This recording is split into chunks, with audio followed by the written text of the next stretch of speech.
Hello, everyone, and welcome to our inaugural edition of PlaceNotes, where our mission, of course, is to talk about every single destination in the world that people could possibly visit. And I'm very excited about our first destination, which is Uzbekistan.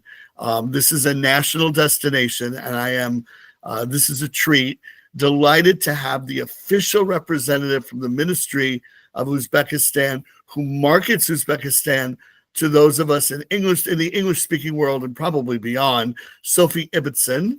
Sophie is in Uzbekistan right now, so we might get a little bit of a delay. So, hello, Sophie. Good evening there. Good morning here. How are you? I'm very well, thank you. And thank you very much for the introduction and for the invitation to speak to PlaceNotes. We are delighted. This is a great destination to start with. I think there's a lot of knowledge that it's there, but I think a lot of people don't know much about it yet. And so I'm hopeful that we can sort of lay the groundwork, and we'll make sure we give the website out. Let's start with that at the top. Where can they go online and see more? And we'll mention it again when we're done talking. The official tourism website for Uzbekistan is very simple. It is uzbekistan.travel. And if you're an English-speaking reader, just put /EN on the end. So uzbekistan.travel/EN for English. Awesome. So let's talk about the country. You've been involved there for some time. We go back a ways. Sophie doesn't look at it, but we go back a ways. Tell the story. What's the reason? Why do people come? What's the draw if you want to come and visit? So the number one reason that people come to Uzbekistan is for the Silk Road monuments. These are UNESCO World Heritage Sites, and they really epitomize all the romance of the Silk Road that people want to see. It's the tiled mosques and the madrasas. It's the fortresses, it's the palaces, it's the bazaars where silks and spices were traded. And of course, it's the camel caravans, which supplied all of them with goods, not only from Central Asia, but from Europe, the Indian subcontinent, and China too. So it's this fairy tale destination which captures people's imagination. The first picture I have for you is from the Registan, which really is to Uzbekistan as the Taj Mahal is to India. It's the most famous of all of those UNESCO World Heritage Sites.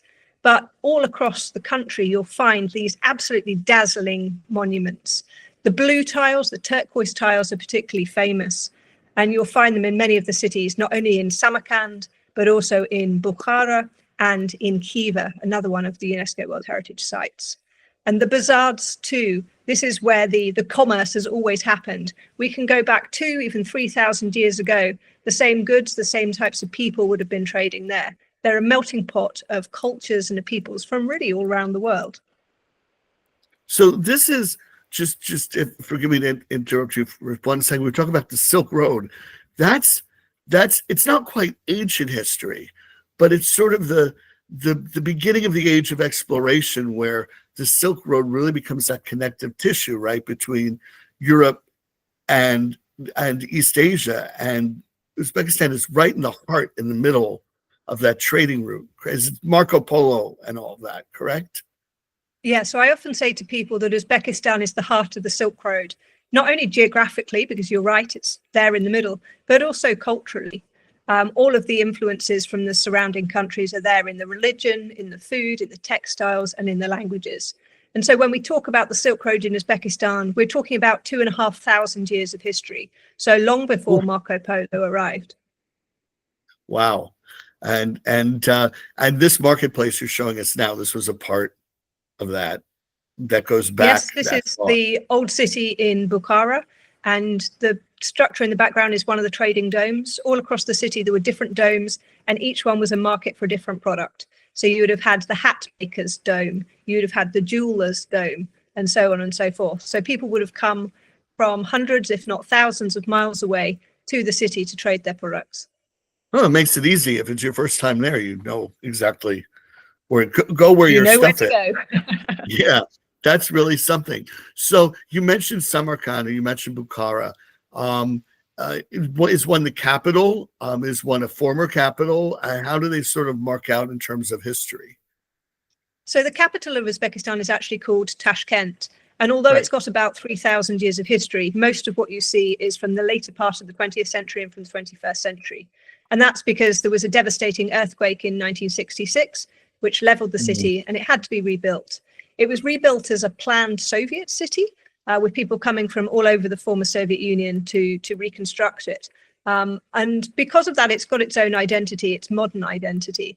And it's particularly famous for a style of brutalist architecture, which is called Tashkent modernism. So if you like your brutalist concrete, that's the place to go. And a real contrast with these classical cities that you'll see elsewhere in the country. And Bukhara and Samarkand were just what was Uzbekistan was not Uzbekistan at the time. I'm assuming they were individual cities or part of different kingdoms. Or Exactly. So Uzbekistan, as we know it, with its modern borders, dates from 1991. For about 80 years before that, it was part of the Soviet Union. And then we go back to the beginning of the 20th century. It was a selection of khanates, so regional kingdoms.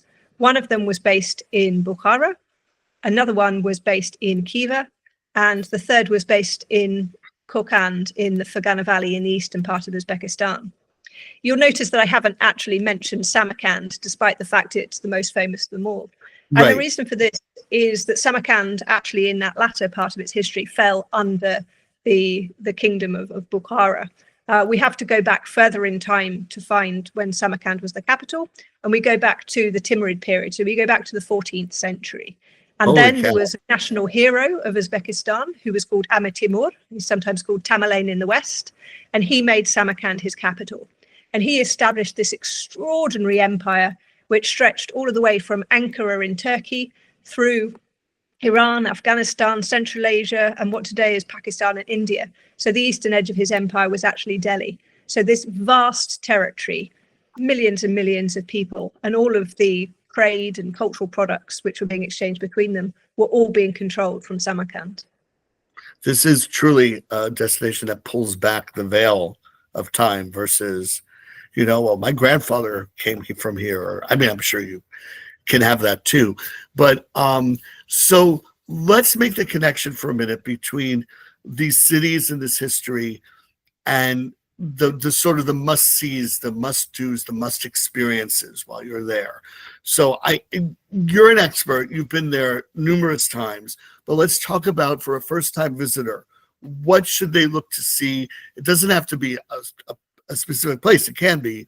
But how do you deep dive? How many days do you really need? And, how do you connect with the culture and the history?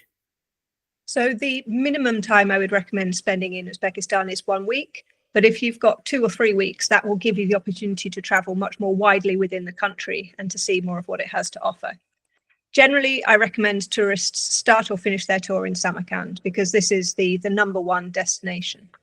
The Registan is the most famous of the monuments here, but you've also got the Shahi Zindan necropolis with its beautiful blue tiles. You've got the Guri Amir, which is Amir Timur's mausoleum.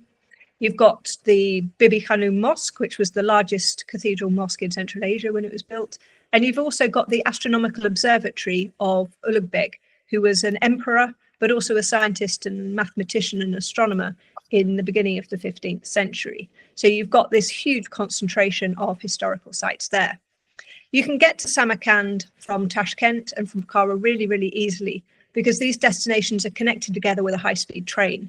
This is one of the things that people find quite surprising about Uzbekistan because they assume because it's an ancient culture that the infrastructure is going to be ancient too. But actually a large part of the country is connected by these bullet trains. And the bullet train is actually being extended on to Khiva and to Nukus at the moment. So once you get to Uzbekistan, I highly recommend traveling around by train. So I've mentioned already the cities of Samarkand, of Bukhara and Khiva, and these are where your monuments are concentrated. If you've got longer, though, I really advocate people getting out and about into the country because the first assumption, perhaps having seen the pictures of the camels and the desert, is that this is a very dry, sandy place. I've got a picture for you of the region by the Aral Sea in the northwest. And you can see here, this is dry, this is arid, this is what people are expecting to see. Yep. But although it's at least it's on the coast. So. If you Yes. go elsewhere in the country, it's really incredibly diverse ecosystems. So this is a All right. picture of me here at the Sangadak waterfall in Secundaria, which is in the southern part of Uzbekistan. So here you've got mountains. You've got not only these wonderful waterfalls, but you've got canyons. Here's one of the canyons, the Kizil Canyon. You've got places for climbing, for caving. In fact, Uzbekistan's got one of the deepest caving systems in the world, if you're interested in that. And also the mountains, not only in Secundaria, but stretching up to Jizak and Tashkent regions too. Fantastic mountains for skiing. So it's January at the moment.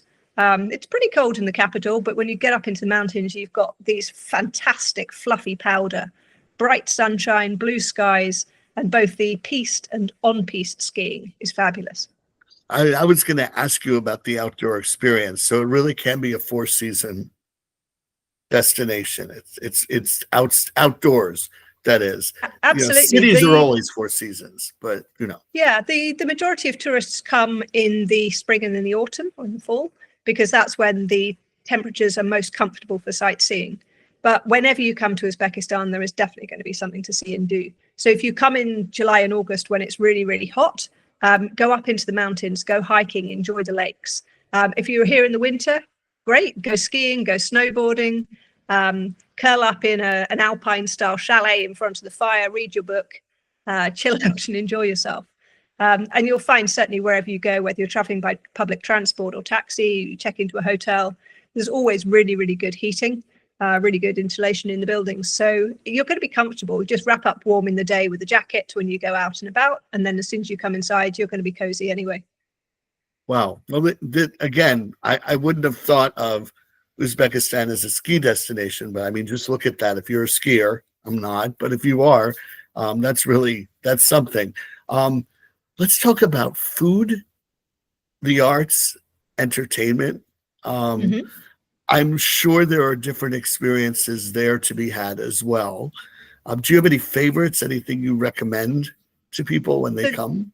The benefit of being right in the middle of the Silk Road is that all of your favorite foods from the region have ended up in Uzbekistan in some variation or other. So the national dish is called plov, and this is the Uzbek version of what in India would be called biryani or palau, or what you would have in Spain as paella, or in Italy as risotto. So it's a rice-based dish with local spices, with meat and with vegetables. And variations of this recipe traveled all along the Silk Road. So every community made their own version of it. We find the same with lagman, which is a local version of noodles or spaghetti, and also with samsa, which are pastries filled with either meat or vegetables, something very similar to an Indian samosa. Huh. Interesting. So all the way from east to west. And what about entertainment, things like folk dancing or music or art experiences that you find are the most interesting? So again, it's a really eclectic combination of traditions which have developed here over thousands of years, and then ones which have been imported more recently. If you go to somewhere like Baysun in Secundaria, this is a district which has got UNESCO Intangible Cultural Heritage status because of its preservation of its folk traditions. So if you go somewhere like that, particularly for the Baysun Bahori festival in the springtime, you can hear the traditional storytelling, traditional poetry, traditional music, traditional dancing, and so on and so forth. Navruz, which is the traditional Persian New Year, which is always on the spring equinox, 21st of March, is another great opportunity for hearing and seeing these folk traditions.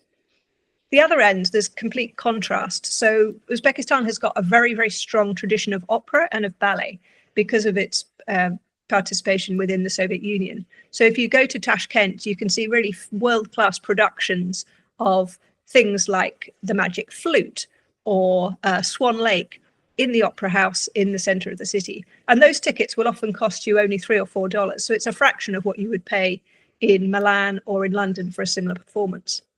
Wow. I also want to highlight, and this is one of my particular favorite events for culture vultures out there, the Stihia Festival, which happens every year in Moynak in the northwest of Uzbekistan. And this is an electronic music festival. So again, people are expecting to hear all of this high culture and traditional culture, but actually there's a really vibrant techno scene in Tashkent. Huh.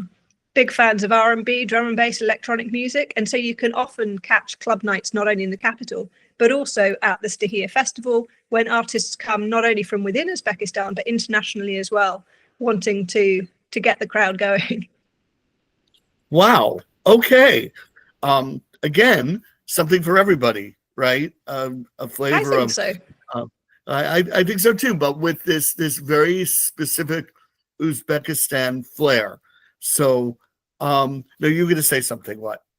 I just saw you. I think that's the thing, is everybody who comes to Uzbekistan can find something familiar. They say, oh yeah, my mum cooked a dish like this, or I remember my grandmother telling me a story about that. It feels very, very familiar.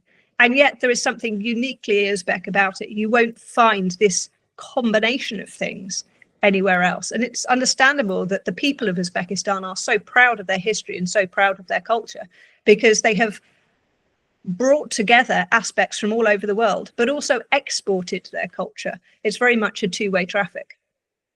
Ah, well, yeah. Again, being in the middle of that historic trade route becomes, you make it your own, but you're getting a lot of influence from so many places. It's very unique, and I think Yeah.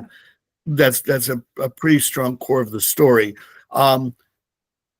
Now we're starting to run out of time a little bit, but I want to get a sense of things maybe that are off the beaten track, or when Sophie goes to Uzbekistan, what are the things that you like to do? What are things that you really enjoy, that maybe the average tourist or somebody working through a tour operator might not hear about?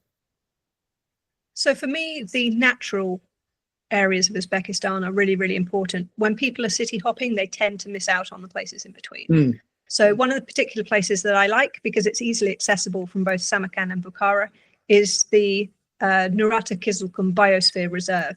So this is an area of both desert and mountains. There's a huge man-made lake called Idakul, where you can stay the night, you can go hiking, you can sleep in a yurt, you can go ride a camel. Then you can go up into the mountains nearby, and they're not particularly high mountains, but you've got beautiful scenery, you've got wildlife, and you've also got petroglyphs, evidence of this area being inhabited up to 10,000 years ago. Wow, that's amazing, and I bet that's barely been sort of studied yet, because it's a lot to get people up Yeah, there. there's very Right? little study and there's very few tourists, but at the same time, I can see the first phases of community-based tourism here. And it's something that I really, really want to support, is the village communities who are showing off rural life, who've opened their homes as homestays and guest houses, and really give an authentic local welcome to people who are coming, perhaps just for one night to see it, or who are coming for a longer stay because they want to go hiking or they want to go horse riding in the area. I think getting to know the folks who actually live there is, part of the experience, right? So it's so important, because when I talk to people, I say to them, why did you come to Uzbekistan? And they always say, oh, it's about the monuments. But if you speak to them at the end of their trip and say, what was the thing which made the biggest impression on you? Their answer is almost always the people. Tourists who come to Uzbekistan are so pleasantly surprised by the warmth and hospitality of Uzbekistan, by the conversations they have. Some destinations you go to are weary of tourism, and the local people try and keep their distance from the tourists. But here it's completely the opposite. You're very much welcome as a guest, and people want to stop and chat to you in the street. They want you to come to their house for tea. They want you to meet their kids. They want you to be part of their community. Wonderful. This has been terrific. Are we missing anything before I let you go to sleep? Because I know it's later there. I think the other things to emphasize are the sort of practicalities of getting to Uzbekistan. It's Okay. very, very safe destination, particularly in this day and age. People often worry, because it's a predominantly Islamic country, because it ends in Stan, because it's near to Afghanistan. They worry that this is going to be a place where there's a security problem. There's not. It's a really, really safe place to be. If you're a solo traveler, if you're a woman traveler, it's a great destination. Similarly, it's very easy now to get there. There are direct flights to Tashkent and to Samarkand, as well as to some of the smaller cities, from many, many international destinations. So you can fly direct from JFK in New York to Tashkent. You can fly direct from London. You can fly direct from Tokyo. You can fly direct from Dubai, from Delhi. And for the vast majority of people, Uzbekistan is visa-free. So you don't even need to get a visa before you come. There are a few notable exceptions, so it's worth checking your passport before you go. But for nearly 100 nationalities, you can come up to 30 days to Uzbekistan without a visa. Oh, that's very important information. Thank you. So again, the website is visit Uzbekistan.travel. No, Uzbekistan.travel. Uzbekistan.travel. Yeah. Travel. Let me repeat it then. Uzbekistan.travel. And I want to thank you, Sophie Ibbotson, so very much for this wonderful conversation. And as we dig deeper, I know we'll be talking about some regional destinations. I'm looking forward to having you back on to discuss in a little more in depth some of the regions of Uzbekistan and what you can do and how they stand out amongst the national experiences. So thank you. Have a great evening. Rahmat. Thank you.